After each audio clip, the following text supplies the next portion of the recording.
We all know that having kids in the classrooms with our wonderful school teachers is a must. That's Governor Kevin Stitt on Wednesday throwing his support behind a bill that would limit virtual learning days. Let's make it up, or let's build in 4 or 5 snow days every year, but let's not call them virtual days and have them count as an instruction day. The bill would place restrictions on how many school days that districts and charter schools have, situations where they're allowed, and how many hours of virtual learning is required. Those situations being extreme weather, teachers and staff calling out sick, and maintenance issues. Districts would need to let the State Department of Education know 72 hours before any planned virtual days.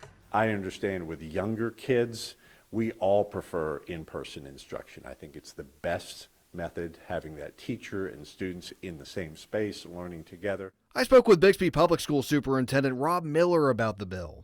But there are times where distance learning might be appropriate, and I would hate to see legislation that just bans it completely. One parent I listened to has a couple of younger kids here at Bixby Central Elementary, but when they're not learning here, but instead at home, she says they can be a handful. I imagine it could be a challenge for other parents that do have full-time jobs that don't have the time to devote to that. But luckily, she says hers are well behaved. Virtual learning days, do you think they're a good tool for school districts? I think so, as far as, like I said, mine are younger. So I think it's good for mine to stay in the routine. If the bill passes, it would come into effect before the next school year begins. In Bixby, Douglas Braff, 2 News, Oklahoma.